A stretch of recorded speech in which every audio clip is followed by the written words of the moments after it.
Harry Hepcat, once a college student turned big-time rock and roll artist with a list of accolades under his belt, touring multiple parts of the world as he spreads vibes and banging bops for the past 7 decades.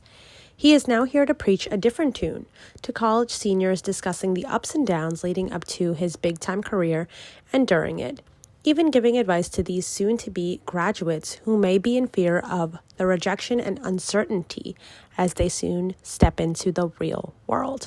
I went to college, and the guy next door had a band, and he wanted to form a band in college. I had no intention of doing this, and we got pretty successful. We toured. I switched colleges and again formed a band, and we got very, very popular, and we almost wound up with RCA Victor Records, of all things, when I was still in college.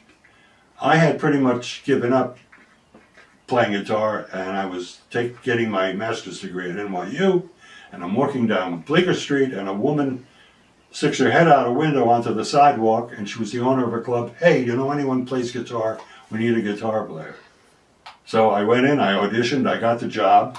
They hired me for that night. They hired me for 2 nights, 3 nights, 4 nights. My pay doubled, my pay tripled, and by the time I got my master's degree, I realized I make more money in one night than a teacher makes in a week. In 1967, the world is full of protests, civil rights protests, anti-Vietnam War protests, all kinds of things, streets burning, assassinations. And he says, "You want to bring back the 50s?" And I said, "Exactly, that's why.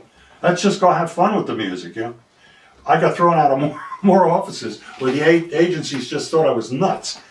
One agent who also had a band, but he had a Dixieland band, he understood and he hired me, and man, it took off. But there were times when, as they used to say in Brooklyn, I should have stood in bed, which means I shouldn't have got out of bed because it's one of those days where everything goes wrong. I had one just last week, and I realized what it was, and I said, it'll pass. And in a day or two, everything turned around. I think of the guy that was in the dungeon, The Count of Monte Cristo, is that the movie I remember seeing? And he kept, with his fingernails, scraping at the wall.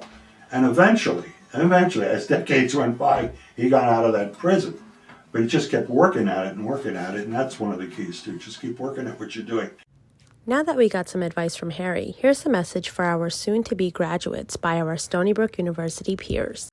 To people that have inspired me to do this pathway, I think it is more of a mental thing. If something is setting me back, I get to the root of that, seeing why I'm even doubting myself. Really just taking all the opportunities I can and using rejection as redirection. All this future talk is sure making me stressful, so let's calm down with some musical tunes.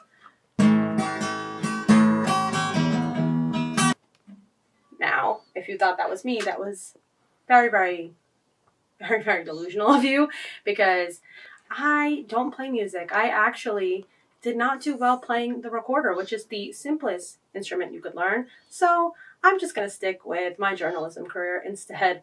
I'm Isha Butt in Huntington. I'll see you guys back in the studio.